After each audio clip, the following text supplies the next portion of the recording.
আসসালামু আলাইকুম। Hello everyone. আজকের আলোচনা হচ্ছে সেট অফ ফাংশনের কুমিল্লা বোর্ড 2024।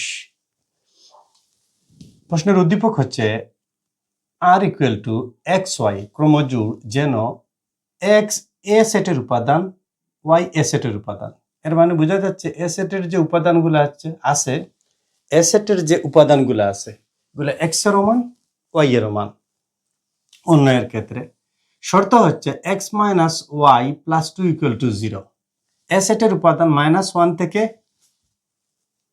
+1 পর্যন্ত। আমরা কি জানি যে শূন্য সহ সকল ধনাত্মক এবং ঋণাত্মক সংখ্যাকে পূর্ণ সংখ্যা বলে। পূর্ণ সংখ্যাকে ক্যাপিটাল জেড দ্বারা প্রকাশ করা হয়। এরপরে দেওয়া আছে f of x equal to 1 plus x cube plus x power 6 by x cube একটি ফাংশন দেওয়া আছে, দুইটি উদ্দীপক। এর মধ্যে ক নম্বর প্রশ্ন, এ সেটটিকে সেট গঠন পদ্ধতিতে প্রকাশ করো। যেহেতু লেখার ক্ষেত্রে অনেক সময় ব্যয় হয় হোয়াইট বোর্ডে, এক্ষেত্রে সময় বাঁচানোর জন্য আমি সংক্ষেপে লিখে দিয়েছি আগে লিখে রেখেছি যে দেওয়া আছে এ ইকুয়াল টু এই যে সেটটি আছে ওই সেটটিকে কপি পেস্ট করে দিয়েছি। এরপরে লিখেছি যে এখানে এ একটি পূর্ণ সংখ্যার সেট, এ এর উপাদান সংখ্যা -3 -4 থেকে বড়, -4 থেকে বড় বা বৃহত্তর এবং +2 অপেক্ষা ক্ষুদ্রতর, 1 2 অপেক্ষা কি ক্ষুদ্রতর, এই রেঞ্জের মধ্যে আছে। অর্থাৎ এ এর উপাদান -3 থেকে বড় এবং 2 অপেক্ষা ছোট। সেট গঠন পদ্ধতিতে এটাকে A equal to X belongs to Z পূর্ণ সংখ্যার সেট। কি সংখ্যার সেট? পূর্ণ সংখ্যার সেট। শূন্য সকল ধনাত্মক এবং ঋণাত্মক সংখ্যাকে পূর্ণ সংখ্যা বলে। যেন এক্স এর মান -4 থেকে বড় এবং +2 থেকে ছোট। এই জায়গায় আরো অনেকভাবে লেখা যায়। আর একটা সিস্টেম আছে, এটাকে লিখতে পারো তোমরা যে -3 less than equal x less than equal 1, এটাও লেখা যায়। আবার লেখা যায় -4 less than x less than equal +1। আবার লেখা যায় -4 less than equal x less than 2। ঠিক আছে, এটা তো আমি লিখেছি। ঠিক আছে, আরেকটা ফরম্যাটে লেখা যাবে যে -3 less than equal x less than 2, এটাও লেখা যায়। এই চারটি ফরম্যাটে এটাকে লেখা যায়। বুঝছো? ক্লিয়ার হয়েছে? তারপরে আসো আর অন্যটিকে তালিকা পদ্ধতিতে প্রকাশ করে ডোমেন, অন্যের ডোমেন নির্ণয় করা। তো আমরা এই জায়গায় লিখেছি উদ্দীপকে যেটা দেওয়া আছে আর অন্যটা দেওয়া আছে, কপি পেস্ট করে দিয়েছি। এইটা ওই জায়গায় আছে, আরটাও কপি পেস্ট করে দিয়েছি। যেখানে আর এর বর্ণিত শর্ত থেকে পাই x - y + 2 = 0। ঠিক আছে, y এর মান অধীন, x এর মান স্বাধীন, এই ফরম্যাটে নিয়ে নিলাম বা এটাকে ক্যালকুলেশন করলাম। এখন প্রত্যেক x বিলংস টু a এর উপাদান x এর জন্য y = যেটা পেয়েছি এর মান নির্ণয় করি। একটা চার্ট বা একটা টেবিল তৈরি করলাম। ঠিক আছে, এটা তালিকা তৈরি করলাম। এই মানগুলা যে আছে এই মানগুলা সরাসরি বা আমরা এই জায়গায় যেগুলা লিখেছি যেগুলা লিখেছি এইগুলো এই জায়গায় কপি পেস্ট করে দিয়েছি, আর কোনো কিছু না।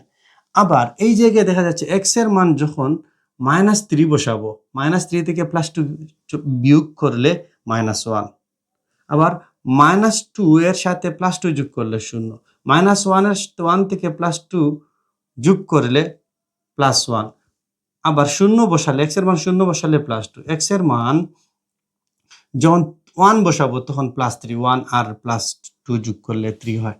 তো এই জায়গায় একটা জিনিস লক্ষ্য করো, ওই যে দুইটা উপাদান আমরা পেয়েছি, কোন দুইটা উপাদান? ওই দুইটা উপাদান আসলে এ সেটের উপাদান নয়। দেখো এ সেটের মধ্যে কিন্তু কোনো উপাদানে কিন্তু 2 +2 এবং +3 নেই। তো এই জায়গায় আমরা লিখেছি যে যেখানে আমি এর আগে অনেকটা ক্লাস বোর্ড কোয়েশ্চেনগুলো সলভ করেছি, আমি ধারাবাহিকভাবে এগুলো আপলোড করে দিচ্ছি, যে যেখানে 2 3 ওই এ সেটের উপাদান নয়, সেহেতু এক্স এবং ওয়াই এর মধ্যে কোনো অন্যয় তৈরি হবে না। কার মধ্যে তৈরি হবে না? 2 0 2 1 3 এই দুইটার মধ্যে কোনো অন্যয় তৈরি হবে না। এরপরে যে উপাদানগুলো আছে এইগুলা নিলাম,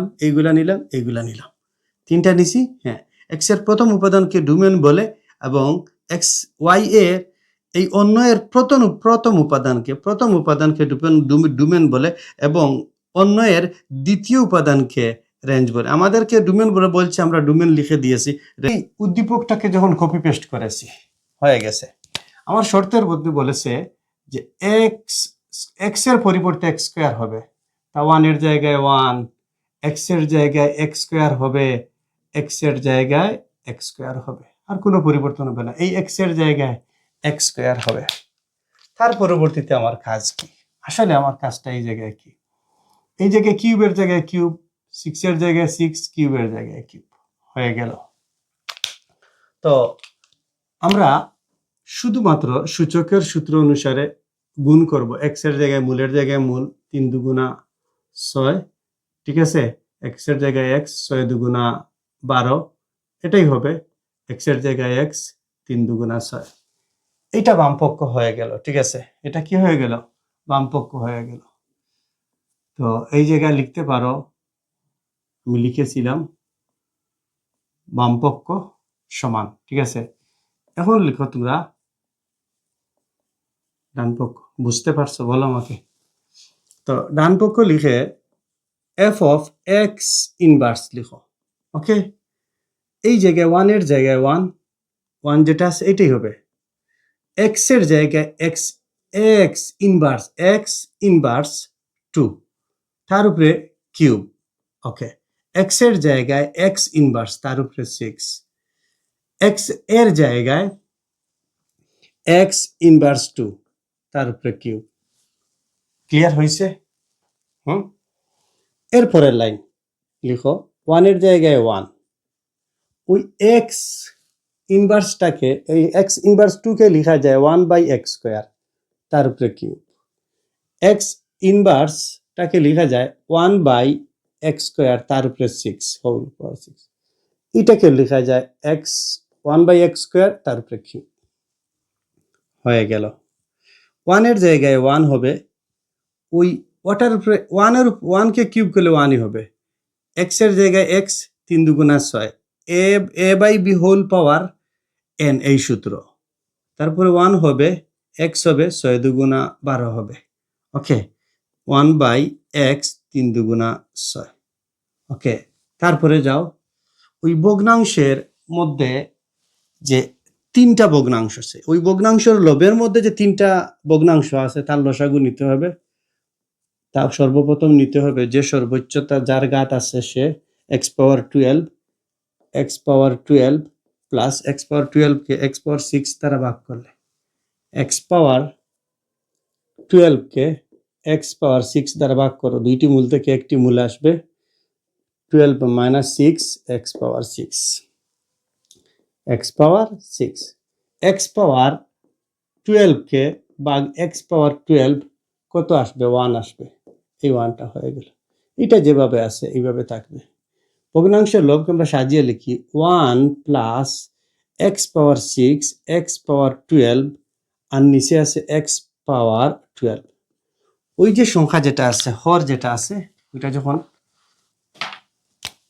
ওই গুণটা হলো ভাগের জায়গায় গুণ হবে, আর এই হরটা লব হয়ে যাবে, লবটা হর হয়ে যাবে, ঠিক আছে। তো এই জায়গায় 6 x পাওয়ার 6 আছে, আর এই জায়গায় x পাওয়ার কি আছে? 12 আছে, নিচে থাকবে x পাওয়ার 6। তো 1 প্লাস x পাওয়ার 6, x পাওয়ার 12, x পাওয়ার 6 কোন পক্ষের সমান হয়েছে বলো তো? ওই বাম পক্ষের সমান হয় নাই? হ্যাঁ হয়েছে। ডিরেক্ট লিখো, অতএব f of x square in সমান f অফ x ইনভার্স 2 সমান, যেহেতু সমান হয়েছে বলছে দেখাও, দেখানো হলো।